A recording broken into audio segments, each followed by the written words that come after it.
12+ hours on a plane, long lines at customs in various countries, layovers, navigating new airports, and finally one last plane ride home. And we thought, man, time to relax. It's going to be nice. And things were different. And it wasn't that the United States had really changed. We had. No, it was us. Yeah. But we noticed things were different. Like, we love to talk about food. It's one of our favorite things. And the food in the United States is so different than in Southeast Asia or anywhere else in the world. The portions are huge. And don't get me started on the prices. Crazy prices. Yeah. And it seemed like there was more variety. I mean, let's just say you can still eat like an American when you're overseas, even in Vietnam. Sure. There's McDonald's, there's Kentucky Fried Chicken, there's Burger King. There are local restaurants that offer more of an American fare, but it's different. It is different. And it's hard when you come back to the United States because you're used to spending like $4 on a meal, and you come here and you try to go out to eat and it's at least $20, even for like a McDonald's drive-through. You're going to be lucky if you can get 2 meals for under $20. And before anybody says anything, I understand there's the value meals, there's the deals you can get at the various restaurants. I get that. You can get those there too. They're cheaper than the value meals here. It just is a different way of looking at it that you just kind of shake your head. If you go to a food cart or a street vendor over there, it's even less expensive. Mm-hmm. Over here, if you go to a food cart or a food truck, it's more expensive than a restaurant in a lot of cases. And I'm not saying the food's bad. The food's great, you know, but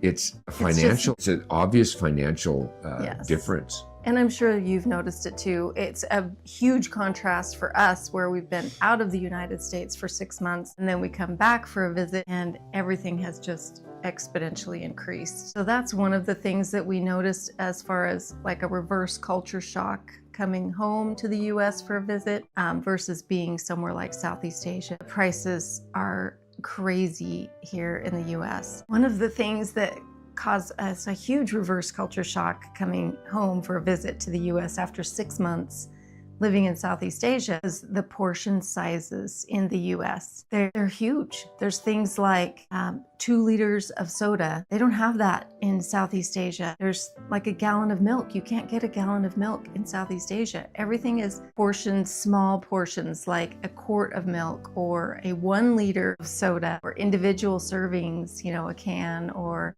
and you can't get like a 16-ounce bottle of pop. It's like a 10-ounce bottle of pop. So there's different things like that. The US, we have these huge portions, the biggie, the big gulp, the biggie size at super size it. All these things, and we wonder why we have health issues, right? We wonder why diabetes is running rampant in the US. The nurse in me comes out when I start thinking about stuff like that. So that was one of the things. And prices, when you're overseas, you can get a full meal. Both of us can eat for about $4. Not each, both. Yes, and enough to fill us up. And we come home to the US for a visit, and you're good luck finding a drive-through even that we can both eat for $20. There are certain things like, I know KFC has a $7, or Dairy Queen has a $7 value meal, which is really a good deal, and we've used that a few times.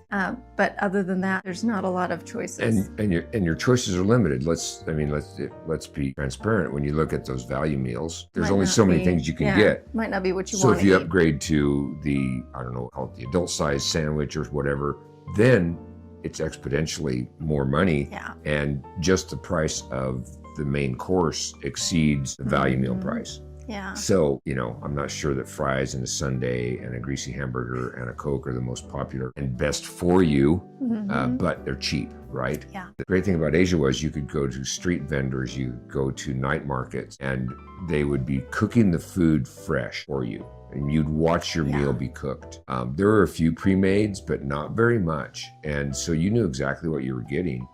And if you asked about the different varieties of what they had, for example, we went to a night market and they had a kebab counter where they were cooking fresh kebabs for people. And they walked you through every single one they were making. They'd custom make one for you. And it was like you know, for this huge kebab that we could barely finish. So having those fresh options really changes. Really makes a difference in how you feel. And you get conditioned to it pretty quickly too. It's a, you know, when you can eat out cheaper than you can cook your food at your condo or whatever. It creates a lot of options. So the portion sizes were kind of a shock to us. You kind of get, like Tyke said, you get used to living in Southeast Asia and how things are done, and then you come back to the US and it's like, oh, I forgot that everything's supersized here. And the prices, I know that you guys living in the US or wherever you're from, if you stay in the same place, you kind of gradually ease into these price hikes that have been going on for the past couple of years. But for us, being away for so long and coming back, it was a huge reverse culture shock to see how much things have gone up. Not only gas prices, but food prices, accommodation prices, everything has gone up so much. So that was a huge shock to us. Another thing was the noise. We got used to kind of living in beach towns and having everything be a little bit quiet and subdued, and you come back to the US and everyone has a car or 2 or 3, and we're not very good in the US at public transportation, at least not in the West. And so we were used to riding the public transportation in Asia or walking, and where we're from in the US, you can't walk places. You can't walk to the store. It's not feasible. It's 5-10 miles to go to the store even if you live in the city, it's a lot of stuff is not walking distance. Yeah. So people drive, and we got used to a cab that would take us across a major city for $2.50 or less. And even then, it's pretty quiet in a big. I mean, we were in cities that ranged from less than 50,000 to 14 million plus. And even the bigger cities weren't that noisy. Yeah. Congested, yeah, they could get congested. There's 14 million people living there. The transportation options are so easy to understand and so available. Their Uber equivalent over there, it was easier to use than Uber and Lyft are here in the US. Substantially easier, and lots of availability. And the cars that or in vans and things that they use, modern, late model, clean, I mean, really Tyke clean. was in love with the vehicles over there. Oh gosh, I mean, lots of options. You're not talking about riding around. I mean, yeah, you can ride around in a tuk-tuk, which is the little 3-wheeler open air, kind of a fun little thing to do while you're there. It's not the best option for comfort, but if you want to experience like an iconic thing, that's something you can do. But if you ride in one of their regular taxis / Uber type vehicles, modern, way more modern than I anticipated, and super clean. They're so concerned about how clean their cars are. Yes. For people. It's refreshing. Yeah. And I think the thing that surprised me the most and really was a huge reverse culture shock coming back to the US was the pace change. In Asia, everything's more of a relaxed, you don't have this rushed busyness. People aren't walking around completely attached to their phones or with the earphones in where you think they maybe are talking to you or someone, but they're not. They're on the phone talking to the person in their head in their earphones. There's none of that kind of thing in Asia. People are more in the moment. They're more present. just present, just enjoying this relaxed pace of life where everything's not so rushed like we are in the US. It was really refreshing, and it helped us to slow down and change our perspective. And that's what we talk about, how we changed. We changed so much being in Southeast Asia. Our health, our eating, our exercise, because everything was so walkable. And the pace, we slowed ourselves down. We stopped, we'd put our phones away. We would stop being so connected with everything all the time. I mean, when you're 12 hours ahead of your family and friends back home, you're not worried about someone calling you in the middle of the night when it's daytime for you. So you can put your phone down and you can just enjoy that slower pace. That was one of our favorite things about Southeast. Well, we have a lot of favorite things. The food and everything was good, but the pace was really noticeable. We forgot how hectic everything seems to be in the US. And people are real personable. That reminds me of a incident where we had went to a restaurant in Vietnam, and the manager was very personable. There was a group of us that came to eat. I think there were probably 5 or 8 of us.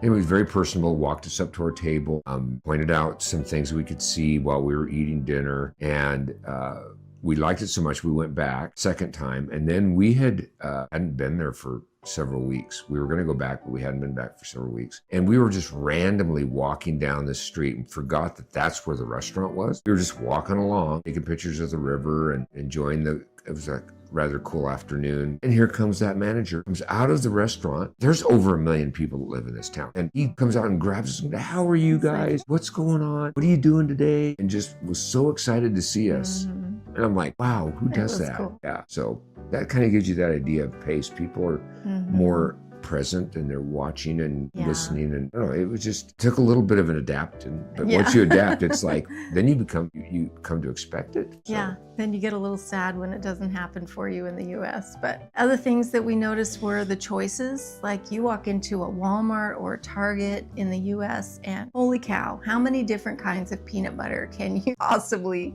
have a choice of? Chips, soups, cereals. I mean, so many choices. There are so many options, and there are a lot of options in Southeast Asia too, don't get us wrong, but it's just the stores are tiny in Southeast Asia. It seems like they have a lot less unhealthy options. Yes. I mean, they have unhealthy options, don't get me wrong. You can eat as much sugar and stuff as you want over there as well. You don't have bakeries that have, wall of donuts or whole aisle gas of station jerky. Convenience stores that have, like Tyke said, a whole wall of different kinds of jerky you can get. Your large drinks over there, if you do get some form of a fountain drink, which there's no self-serve fountain drinks, they get them for you, at least that we experienced. Maybe a medium, size of a medium here, maybe. So like maybe a 10, 12 ounce is about most you're going to get. Yeah. So the choices are amazingly different in the US versus Southeast Asia. We talked about driving, how everyone in the US has a car, maybe 2 or 3 cars. Every family has a driveway full of things. That's something you don't see. There's a lot of scooters over there. There's not the huge, Ram trucks that they have in the US, which don't get us wrong, we love Ram trucks, but it's not so common. They have the little trucks. They have little economy cars. There's so many cars and people. If you do see like a big Ram truck, it's probably a US military person that brought their rig over. Or someone that went to the trouble of import, because they're not a convenient vehicle to drive over there at all. Good luck trying to find a parking spot for that big old beast. Yeah. And the wide roads over here, things like that you don't have over there. It's just a different. We had to wrap our head around it when we came back. So we took a 3-hour Uber, so to speak, ride, and it was on a freeway on their interstate system, and there wasn't a lot of traffic. No. And the driver was 2-lane. The driver didn't. He wasn't exceeding the speed limit per se. He just was driving at a very calm pace. There was really nice scenery and convenience gas station stops, so to speak. Very different from our convenience store gas stops. Yeah.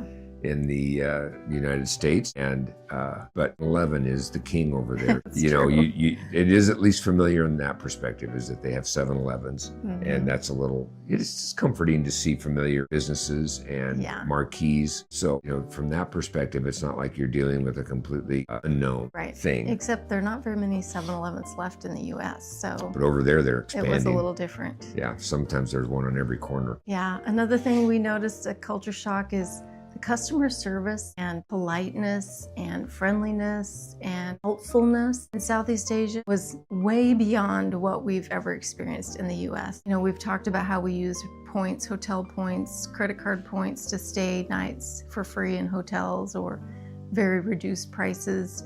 We've stayed $40 a night in luxury hotels in Southeast Asia with all of our meals included because of our lounge access. We talk about that, and that is way different than an IHG hotel we could get in the US. Oh boy. It's like night and day. Not just the customer service, but what you can get for the money and the luxury level. It's not even the highest end hotel that they offer. Just a regular Holiday Inn in Southeast Asia is above and beyond luxury of what you would get in the US. And amazing customer service. You don't wait at the counter to check in. They usually say, welcome, and go sit over here and we'll bring you a nice refreshing drink and like a wet towel to wipe off the sweat or whatever. A frozen towel with a drink. And not just water. It's usually and like a some beautiful type of flower, and lemonade. it's this presentation of this amazing, here's this tray of loveliness, a flower and a beautiful drink with hibiscus or mango or something, flavored water, kind of refreshing drink, and then this frozen, like Tyke said, not like crispy frozen, but cold towel to freshen up because it's hot there. And that It's reminds me amazing. of the staffing. You know, you'll walk in, and I traveled a lot with and you'd go into these hotels, and sometimes there were two people at the counter. Usually there was one. That person was doing other things as well, yeah. trying to keep the counter going. And there might be several of you in line, or even if it's just you might be standing there for a while. Now, Maybe you're on the phone with somebody, you know, and you have to wait. And I get it that now there's a lot of check-in that you can do just mobile, and you just go right to your room. And you can do that in Southeast Asia too. And you can go right to your room, but they prefer to serve you. Yes. And they don't expect tips. We would walk in. I can't recall any hotel that they didn't have any less than 2, and more likely 3 to 6 well, there's or someone more opening the door for you. Yep, you have there's a doorman. Like a security guard doorman opening the door for you, maybe even opening your car door to help you get out. And getting your luggage out for you. Get out your luggage, and then you go up to the count. There's usually someone just right inside the door, like welcoming you. Then there's the people at the counter, several, not just one. And like I said, they'll get your name and your passport, and they'll say, why don't you come over here and sit down where it's comfortable? And then they'll come to you with your sign-in stuff. And then if your room's not quite ready, they'll say, why don't you go up to the lounge and enjoy some beverages and snacks while you're waiting for your room? It's a totally different experience. They'll take your luggage to your room. You don't have to take it. We got very...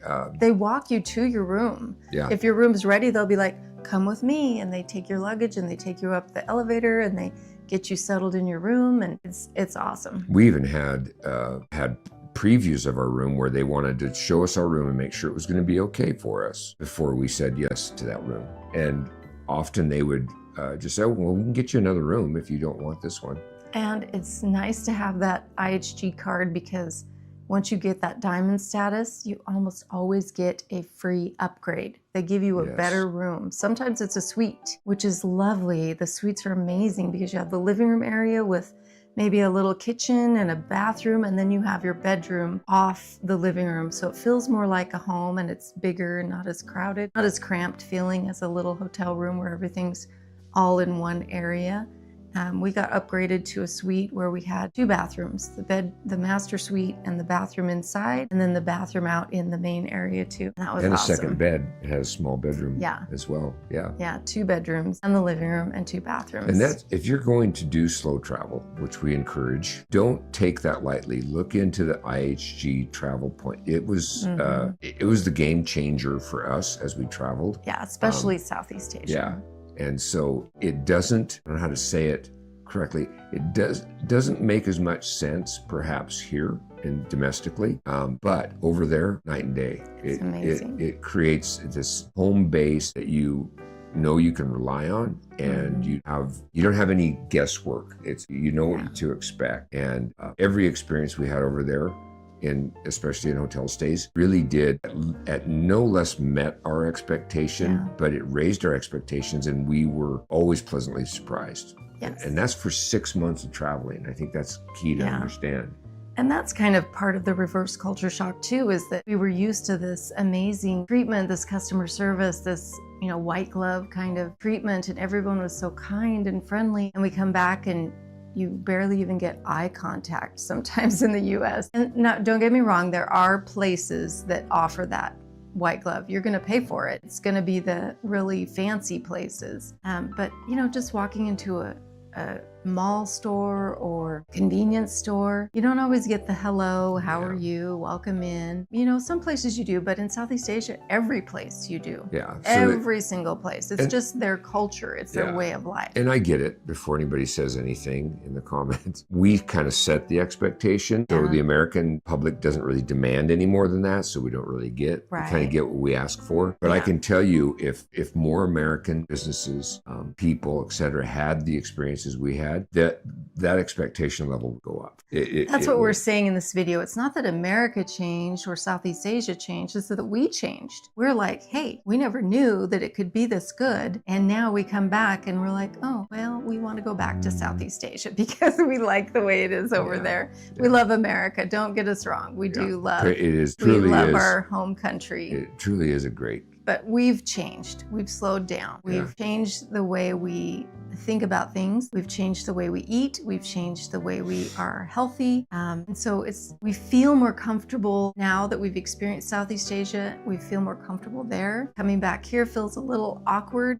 since we've changed and we have this new perspective on things. Reverse culture shock isn't about leaving your country. It's about realizing that travel has changed us, and it's a beautiful thing. Yeah. It's fun to see other places and how they do things and experience that. So change is a good thing. I know some people are afraid of change, and change is inevitable. So if we can go places and experience things that change us for the better, that's such a beautiful thing. Yeah, and broadening our horizons and what we can look forward to, and options as you ease into retirement, hopefully early retirement. Yeah. We've experienced it. We did what probably you're doing right now. We watched a lot of people and followed a lot of people on various social media channels. And there were so many people doing what we wanted to do. Yeah.